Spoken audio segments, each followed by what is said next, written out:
그 당시에 저는 그냥 절박했어요. 눈에 보이잖아요. 이번 추석 때까지 잘하지 않으면 추석 특집으로 들어왔던 것 중에 뭐라도 내 프로를 까고 들어올 수 있다는 생각이 드는 거예요. 그러니까 6개월이라는 시간 동안 나는 어떻게든지 잘하든지 아니면 최소한 얘 발전하고 있다, 잘하겠는데까지는 끌고 갔어야만 되는 거예요.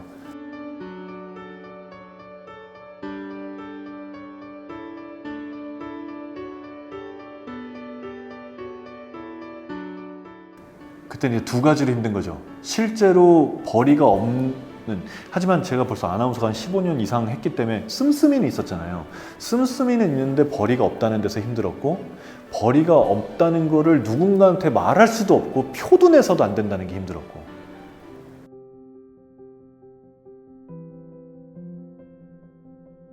공대 공부를 잘했으면 공대생이 취업할 만한 회사나 혹은 그쪽의 직업들을 계속 알아봤겠죠?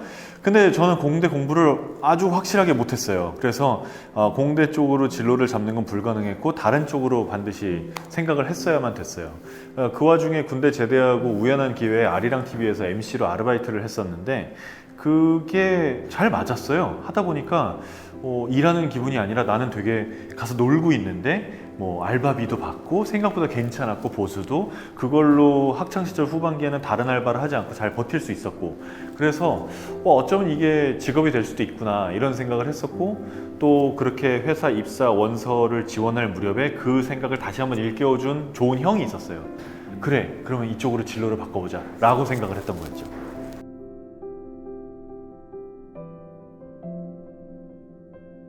유행어가 하나 있으셨잖아요. 정답입니다. 수영답입니다. 그러게요. 그게 유행어네요. 제가 퀴즈 프로를 10년을 했으니까 퀴즈 프로를 정말 좋아했고 저 잘하기 위해서 열심히 했는데, 그것도 어떻게 생긴 거냐면 처음에 우리말 겨루기를 프로를 들어갔는데 그때가 제가 말한 3년째였잖아요. MC로서 훌륭한 MC가 아니었어요. 훌륭해져야 되는데 정말 최소한의 진행 롤이라도 했어야 됐는데 그것도 제대로 할 줄 모르는 아나운서였단 말이에요. 그러나 그 프로는 큰 프로였기 때문에 저는 빨리 적응해서 잘해야 될 필요가 있었어요. 그래서 퀴즈 대한민국 녹화장에 그냥 갔어요. 녹화장에 가서 신영일 선배가 하는 말을 그냥 다 썼어요. 무조건 똑같이 따라해야지.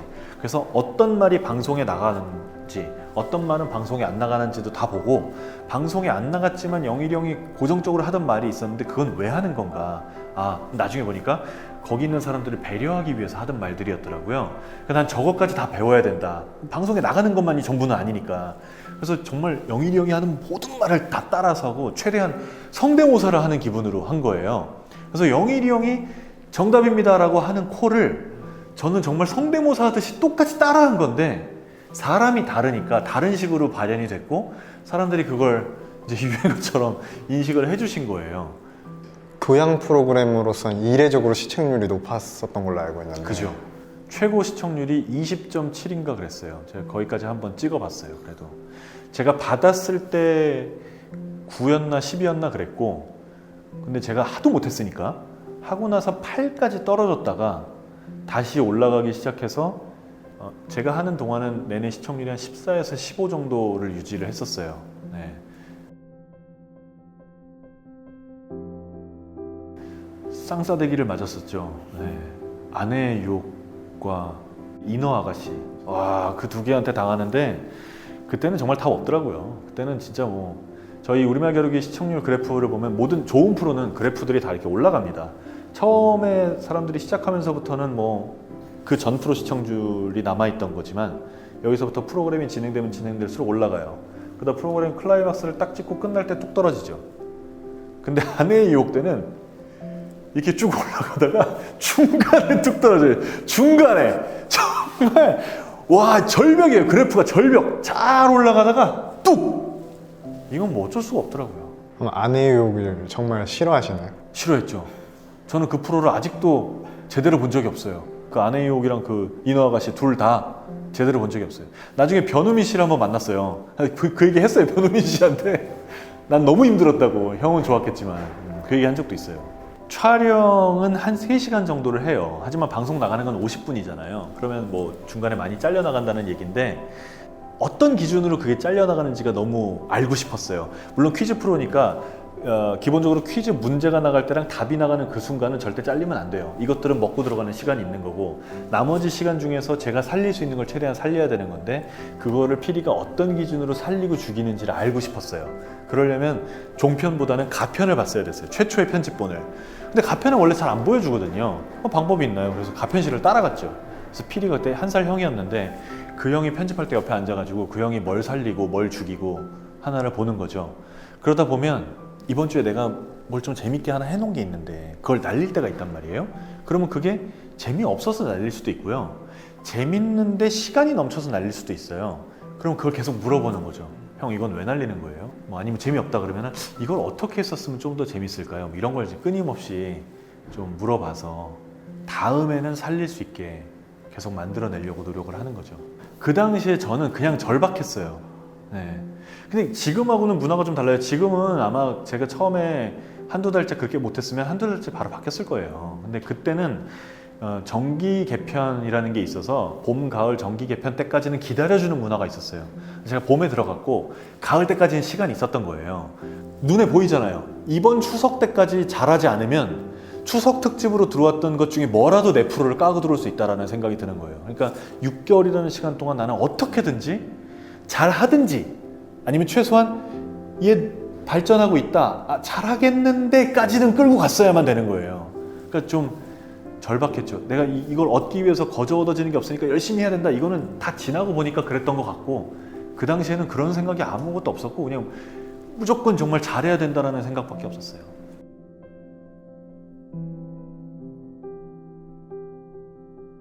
그렇게 4, 5년 정도 정상을 지키시다가 강력한 후배가 들어온 걸로 알고 있는데, 전현무, 현무 씨가 들어올 때도 되게 에피소드가 많았는데, 뭐 지금 누가 봐도 전형적인 아나운서의 모습은 아니잖아요. 아나운서실에 모두가 전현무를 불편해했어요. 저렇게 하면 안 되는데 뭐 이렇게 하고, 제가 좀 싸고 돌았고, 그래서 근데 그때는 저는 좀 위치가 어느 정도 있었기 때문에 형들이 저한테 뭐라 그러는 상황은 아니었는데, 전현무가 들어오고 나서는 저한테 엄청 뭐라 그랬어요.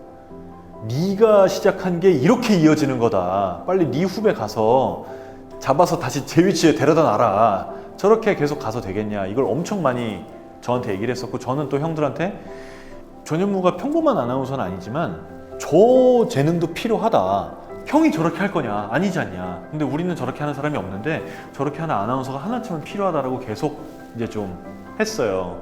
그러면서 사실 이건 정말 그 형들한테 미안한데, 형들은 이제 이해 몰라요. 모를 텐데, 그때 형들한테 그렇게 얘기를 들었지만 전현무한테 가서는 내가 형들한테 이런 얘기를 들었는데 이거는 나 혼자만 알고 있을 테니까 너는 그냥 누가 물어보면 혼났다 그래. 그리고 너 잘하고 있으니까 그대로 쭉 열심히 해라고 했었어요. 그래서 그렇게 내비뒀는데 정말 잘 됐죠. 정말 잘 됐죠. 네. 근데 돌이켜 생각해보면 제가 전현무라는 사람을 이렇게 적극적으로 응원하고 지지하고 그럴 수 있었던 건 어차피 나랑 같은 과는 아니니까 내 경쟁 상대는 아니니까, 어차피 가는 길이 다르고, 그러니까 좀 편하게 그렇게 했던 게 아닌가 싶기도 해요. 그럼 지금 고마워하세요? 아니 지금 제가 고맙죠. 아니 그럼요. 아니 프리한 식구를 지금 전현무가 옆에서 그렇게 저를 챙겨주고, 뭐 화면으로 볼 때는 계속 저를 구박하는 것 같지만 구박하는 장면이 있어야 제가 화면에 또 나올 거 아니에요. 그럼 저희끼리는 또 살려준다고 하거든요. 그런 거를 저 챙겨주는 건 전현무밖에 없어요 지금.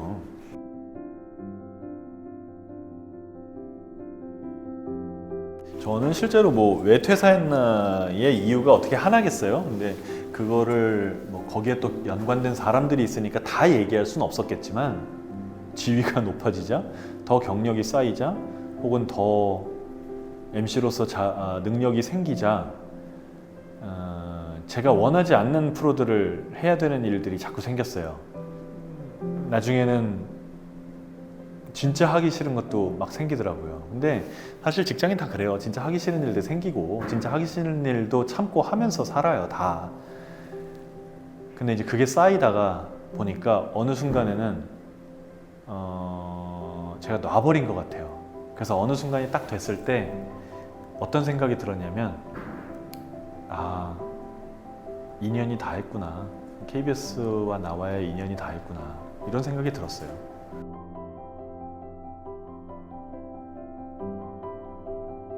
그럼 프리 후에는 바로 좀 잘 풀리셨나요? 아니죠. 고생 많이 했죠. 프리 후에도 그러니까 이게 참 웃겨요. 프리를 하면 나는 바로 프로그램이 생길 줄 알았어요. 그리고 실제로 사표를 쓰기도 전에 기사가 나왔는데 기사가 나왔을 때 이미 저한테 다른 방송사에서 프로그램 제안이 왔어요. 그래가지고 와 이게 웬 떡이냐, 나 굶어 죽진 않겠구나, 잘 되겠구나 라고 했거든요. 근데 실제로 사표를 쓴 이후에는 그 프로는 다른 사람한테 갔어요. 그러니까 안 됐죠. 그러면서 의외로 놀아지는 거예요. 그때 진짜 힘들더라고요.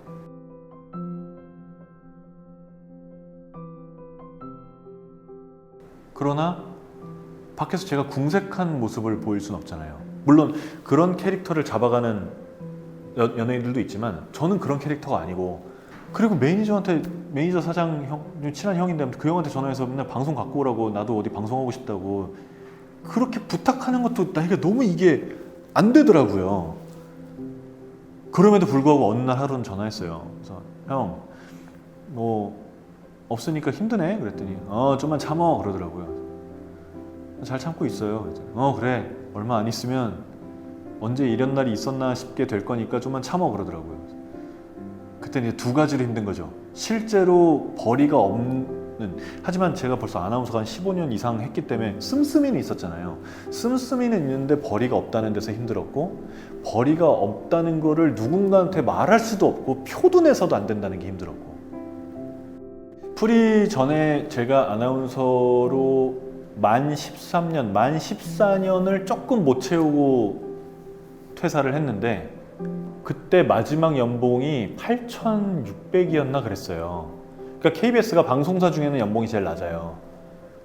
근데 지금 프리랜서 하고 나서는 뭐 얼마 버는지를 말하는 건 좀 부끄럽고, 작년에 종합소득세 낸 거가 6천만 원 정도 냈으니까, 네, 제가 제일 존경하는 PD 형 중에 하나인데 그 형이 뭐라 그랬냐면, 야 빨리 나가서 사표 써, 나가서 일해 라고 하면서, 동물원의 사자는 매일매일 사료를 먹지 굶어 죽는 일이 없어. 하지만 정글에 나가면 굶을 때도 있고, 하지만 어느 날은 사슴을 먹기도 하고 토끼를 먹기도 하는 일이 생겨. 그러니까 나가. 그런 말을 해주신 분이 있고요. 근데 실제로 굶는 날들이 생기더라고요. 그 부분에서 어려웠고, 또 하나는 배우 후배였는데, 저희같이 예능을 하거나 교양을 하거나 매주 방송을 하는 사람들은 길게 휴가 가는 게 어려워요. 그런데 가수들은 비활동기에 막 2달, 석 달씩 나가 있잖아요. 배우들도 작품 끝나면 나가 있잖아요. 그게 되게 부러웠어요. 그래서 아주 절친하게 지내는 배우 후배한테, 저는 이진욱 씨라고 제가 아주 좋아하는 동생인데, 진욱이한테 한번 그 말을 한 적이 있어요. 야, 나는 배우가 진짜 부럽다. 너희는 작품 한번 끝나면 방학이 있잖냐. 그랬더니 진욱이가 저한테, 형, 계약을 할지 안 할지 모르잖아요. 그러더라고. 근데 그 말이 되게 와닿았었어요. 네. 프리의 삶이라는 건 그래요. 그러니까 뭐 방송인뿐만이 아니라 뭐 진짜 이 방송을 보면서 그 어떤 일이라도 프리랜서 일을 꿈꾸고 있는 분들이라면 상황은 다 똑같습니다. 언제 너무너무 큰 대박 일거리가 들어오는 날도 있고요. 그런 만큼 똑같이 아무 일도 없어서 너무너무 괴로운 한 3, 4개월이 이어질 때도 있고요. 그런 것 같아요. 제가 이 말은 정말 진리구나 라고 생각하는 말, 링컨 대통령이 한 말인데, 한 사람을 평생 속일 수 있다. 여러 사람을 잠시 속일 수도 있다. 여러 사람을 평생 속일 수는 없다. 방송을 한다는 사람들은요, 어쩔 수 없이 이 영상을 통해서 아주 여러 사람과 만나게 되잖아요. 그러니까 속일 수가 없어요. 평생 속일 수가 없어요. 잠깐 속였다 탄로나는 거는 뭐 의미 없는 거고, 정말 평생 속일 수가 없습니다. 여러분이 좋은 사람으로 보이고 싶으면 좋은 사람이어야 돼요. 나쁜 사람으로 보이고 싶으면 나쁜 사람이어야 되고요. 내가 보이고 싶은 사람이 있으면, 내가 이런 사람이 되고 싶으면 이런 사람이 되도록 노력해야지, 이런 사람처럼 보이도록 노력하는 건 의미가 없더라고요. 오래 못 가더라고요. 그래서 진정성 하는데, 이게 진정성인 것 같아요. 결국은 자기 자신을 고스란히 드러내는 거, 그거밖에 없고, 더 훌륭한 사람으로 보이고 싶죠. 저도 그래요. 저도 지금도 더 훌륭한 사람으로 보이고 싶어요. 그러면 유일한 방법은 제가 그냥 더 훌륭한 사람이 되는 것밖에 없더라고요. 그게 방송을 하면서 얻은 교훈인 것 같아요.